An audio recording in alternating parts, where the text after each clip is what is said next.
O fim da neutralidade da rede nos Estados Unidos reacendeu o debate sobre a internet aqui no Brasil. Mas afinal, o que isso significa? A repórter Gisele Garcia explica. No Brasil, neutralidade da rede é um conceito estranho para as pessoas. Você sabe o que é neutralidade da rede? Não. Já ouvi falar a expressão, a palavra, mas te dizer mesmo que eu não sei não. Não, o que seria? Na internet, os dados trafegam por uma rede. É como se fosse uma fila. Quem entra primeiro tem prioridade, independentemente do tipo de conteúdo. E-mail, vídeo, foto, redes sociais. As operadoras não podem controlar o que vai mais rápido. O princípio da neutralidade é quem chega antes recebe a informação antes.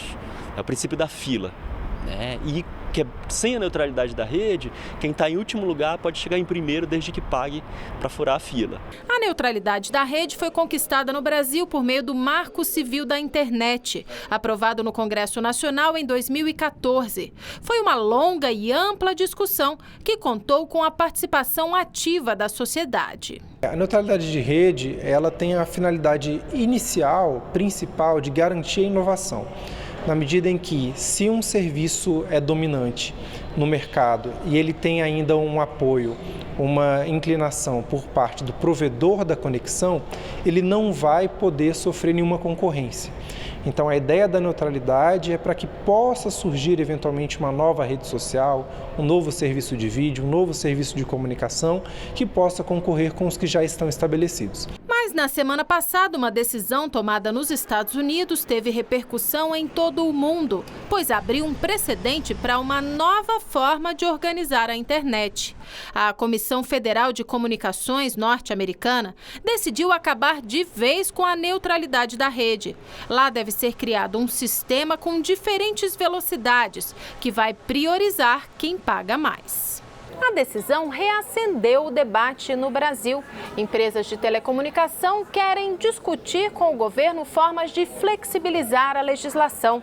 Elas alegam que isso é fundamental para que o país tenha acesso a tecnologias do futuro, como o 5G e a internet das coisas, por meio da qual prédios, carros e máquinas vão se conectar em rede. São serviços que, segundo as empresas, precisam ser priorizados em detrimento de outros, o que vai de encontro à neutralidade. O Sinditele Brasil, sindicato que representa as empresas de telefonia, não quis se posicionar sobre o assunto. Pouquíssimo investimento real em tecnologias no Brasil. Grande parte das tecnologias usadas pelas operadoras provém ainda do antigo monopólio de Estado, da antiga Embratel e do chamado Sistema S, né? Portanto, esse é um argumento falacioso e que não é comprovado empiricamente, e todas essas tecnologias até hoje, elas realmente tiveram um baixo ou um baixíssimo investimento dessas operadoras. O número de brasileiros que decidiram sair do país cresceu nos últimos 7 anos. Só em 2017, foram mais de 20 mil pessoas em busca de oportunidades no exterior. Em maio do ano que vem, Aline vai morar em Portugal com o namorado. Sempre tive família lá, já fui para Portugal, eu acho a qualidade de vida lá muito superior à daqui e também a questão de segurança lá está muito melhor do que aqui. Os brasileiros estão cada vez mais procurando oportunidades no exterior. Nos últimos 7 anos, o número de cidadãos que deixaram o país aumentou 165%. Os dados são da Receita Federal e têm como base os registros de saída definitiva, um documento que é obrigatório e deve ser enviado ao fisco. O crescimento mais expressivo aconteceu de 2015 para 2016, no auge da crise, quando o número de declarações subiu mais de 40%. Em dezembro deste ano, já eram mais de 21 mil. Este especialista em recrutamento diz que os profissionais brasileiros são vistos com bons olhos pelos executivos internacionais. O executivo brasileiro sempre teve no mercado global um diferencial em relação à competência, né? Ele lida muito bem com as questões de crises ou com os desafios que acontecem em todas as organizações. Então ele tem uma adaptabilidade diferenciada em relação a esse mercado. Então ele acaba sendo um alvo realmente das organizações multinacionais na busca por esse perfil.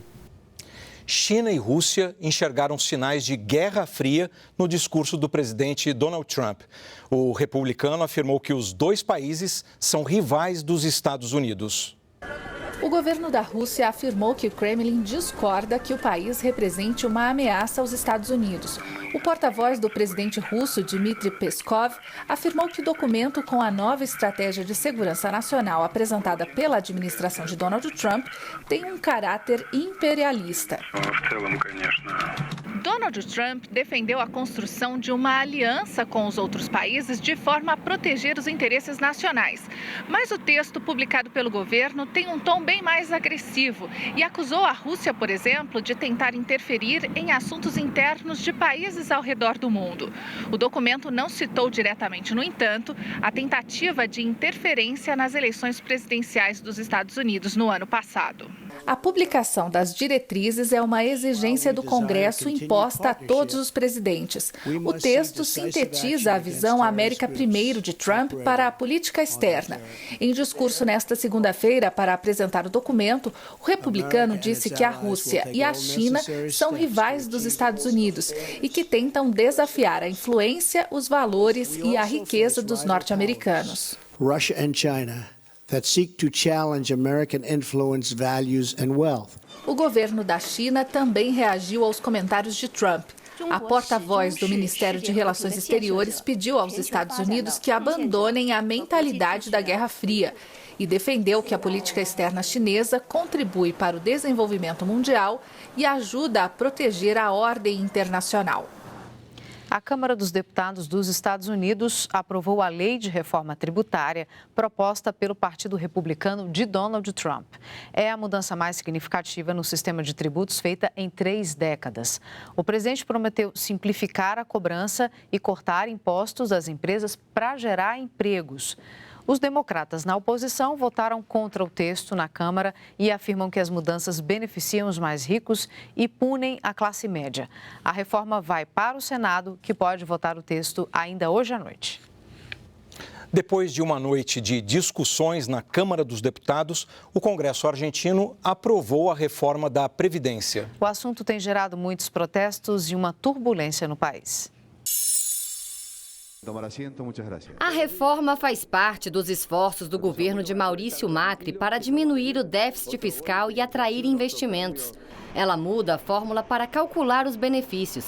Eles passam a depender dos preços ao consumidor e deixam de estar ligados ao aumento dos salários e ao imposto de renda. Deputados oposicionistas e as centrais sindicais dizem que isso vai prejudicar os aposentados. Mesmo não tendo uma maioria no Congresso, Macri conseguiu aprovar a reforma por 128 votos contra 116. O Senado já tinha aprovado no mês passado. Muita gente tem protestado nas ruas de Buenos Aires, batendo panelas. Ontem houve uma greve geral por causa da reforma.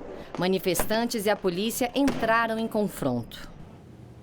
O trem que descarrilou ontem no estado norte-americano de Washington viajava com quase o triplo da velocidade permitida. 3 pessoas morreram. A informação é do Conselho Nacional de Segurança nos Transportes, que investiga as causas do acidente.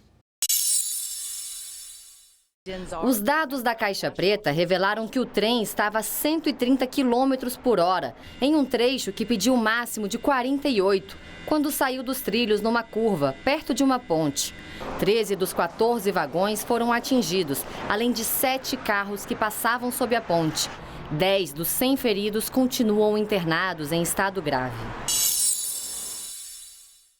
Também nos Estados Unidos, o governo culpou a Coreia do Norte pelo ataque cibernético de maio, com um vírus conhecido como WannaCry. Cerca de 300 mil computadores foram infectados em mais de 150 países. A Coreia do Norte nega a responsabilidade e diz que sofre uma campanha mundial de difamação. No Iêmen, ataques aéreos da coligação liderada pela Arábia Saudita mataram 136 civis em 10 dias. Segundo a ONU, outros 90 ficaram feridos. Os bombardeios contra os rebeldes Houthis se intensificaram no país, que vive a maior crise humanitária do mundo. Os sauditas disseram hoje que interceptaram um míssil lançado pelos Houthis em direção à capital da Arábia Saudita, Riad. Na Alemanha, familiares e amigos lembraram os 12 mortos do ataque de um ano atrás a um mercado de Natal de Berlim. Um terrorista tunisiano também deixou centenas de feridos ao avançar sobre a multidão com um caminhão. O governo, que foi acusado de negligência no episódio, inaugurou hoje um memorial em homenagem às vítimas. A seguir, por ano, o motorista brasileiro passa em média 37 dias parado em congestionamentos. São Paulo é a capital com o pior trânsito do país. E a gente quer saber, qual é a sua dica para fugir do trânsito? Metrô. Acho que é o melhor caminho. Mais rápido. Bem difícil, né? Como eu conheço quase o Rio de Janeiro todo, eu dou meu jeito. Eu ando mais 2, 3 quarteirões e acabo saindo onde eu quero, entendeu? Porque se for seguir a rota mesmo, não tem condições não. Tá difícil? Tá difícil, cara. Muito difícil. Cada dia pior, né? Pela transmissão ao vivo do Facebook, Regina Ramos, de Natal, e Pedro Nascimento, de Votorantim, São Paulo, apontaram que a saída é o transporte público de qualidade.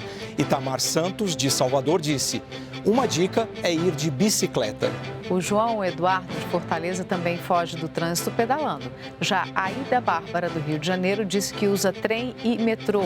Silvio Vintém, de Curitiba, respondeu que a solução é reestruturar o sistema público de transporte urbano, tarifas mais viáveis e incentivadoras ao uso, maior número de meios de transporte como trem, metrô e ônibus.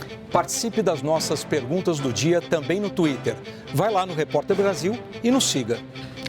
Daqui a pouco, conheça os vencedores do Prêmio Professores do Brasil. Os projetos deles aliam esporte e educação. E ainda na Bahia, acidente de trânsito é doença de notificação obrigatória. Entenda como funciona em 2 minutos.